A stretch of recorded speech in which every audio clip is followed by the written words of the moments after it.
मूल अधिकार। साथियों, मूल अधिकार का वर्णन भारतीय संविधान के भाग 3 में अनुच्छेद से 12 से 35 तक किया गया है। मूल अधिकार को भारत का मैग्ना कार्टा की संज्ञा दी जाती है। आइए इसके बारे में डिटेल में जानकारी हासिल करते हैं। पहले अनुच्छेद 12 और 13 को देख लेते हैं। अनुच्छेद 12 और 13। अनुच्छेद 12 में राज्य की परिभाषा दी गई है। राज्य में भारत की सरकार व संसद, राज्यों की सरकारें व प्रतिनिधिमंडल, सभी स्थानीय प्राधिकारी मतलब लोकल बॉडीज जो गवर्नमेंट की हैं, और अन्य प्राधिकारी।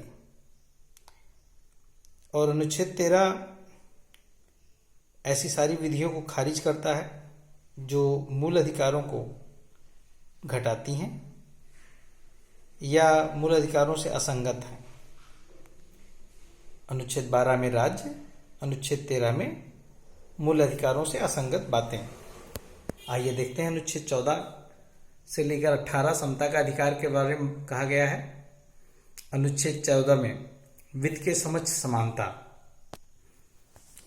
वित्त के समक्ष समानता से आशा है कि कानून की नज़र में सारे लोग एक समान होंगे, उनमें कोई भेदभाव नहीं किया जाएगा।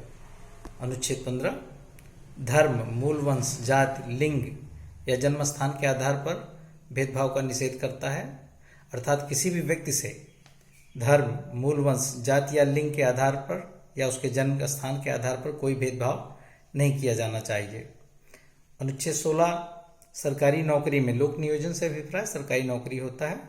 लोक नियोजन के विषय में अवसर की समानता, अर्थात सरकारी नौकरी में हर व्यक्ति को समान अवसर मिलेगा। इसके कुछ अपवाद भी हैं जिस पर हम बाद में चर्चा करेंगे। अभी एक नज़र पहले हम मूल अधिकारों को पूरी तरह से एक बार देख लें। अनुच्छेद 17 अस्पृश्यता का अंत और अनुच्छेद 18 उपाधियों का अंत।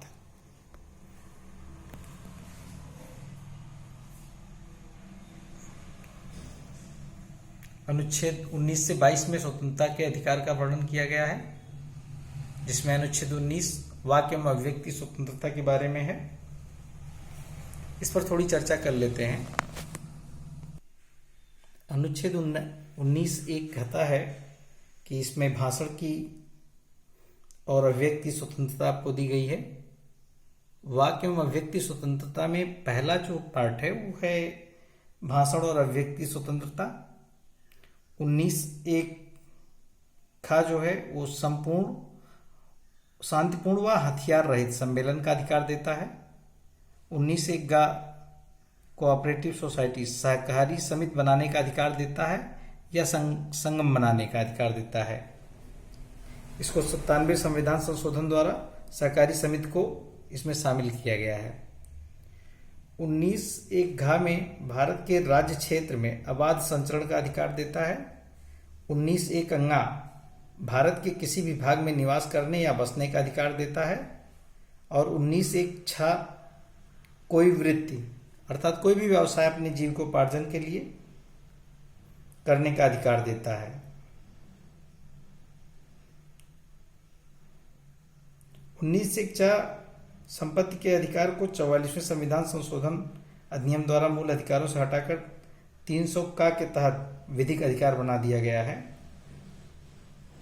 और 19(2) में भारत की सुरक्षा मतलब आपके ऊपर कुछ निर्बंधन लगाता है, जिसमें आपके भारत की सुरक्षा व संप्रभुता,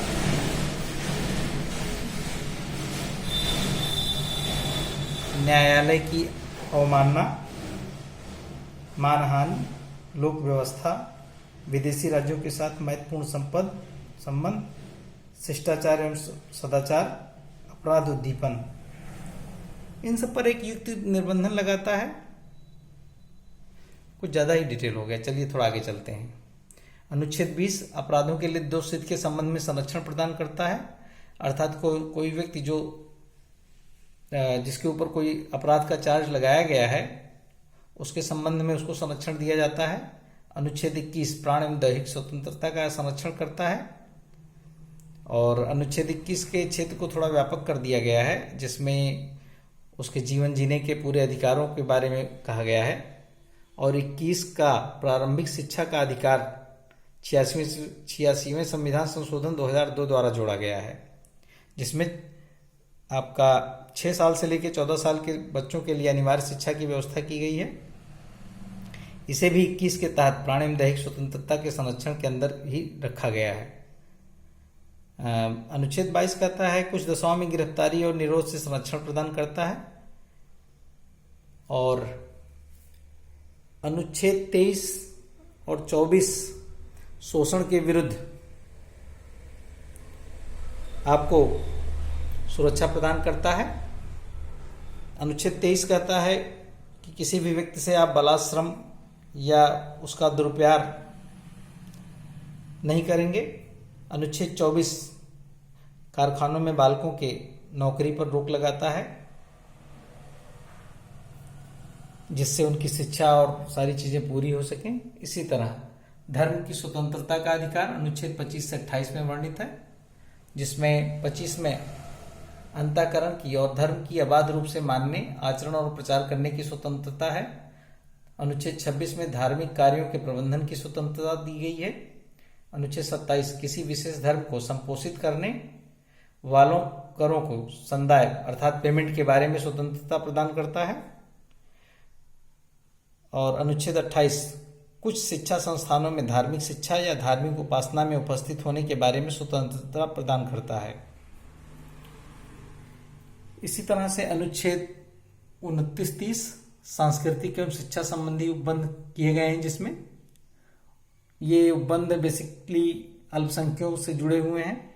अनुच्छेद 29 में अल्पसंख्यक वर्ग के हितों का संरक्षण किया गया है। और 30 में अल्पसंख्यक वर्ग द्वारा शिक्षा संस्थाओं की स्थापना एवं प्रशासन करने का अल्पसंख्यक वर्गों को अधिकार प्रदान किया गया है। अनुच्छेद 31 अब निर्देशित कर दिया गया है, जिसमें संपत्ति का अधिकार था। और अनुच्छेद 32 संवैधानिक उपचारों का अधिकार प्रदान करता है, अर्थात अगर किसी व्यक्ति के मूल अधिकारों का हनन होता है तो उसके लिए संविधान में व्यवस्था की गई है कि वह सीधे उच्च न्यायालय या उच्चतम न्यायालय में इसको चुनौती दे सके।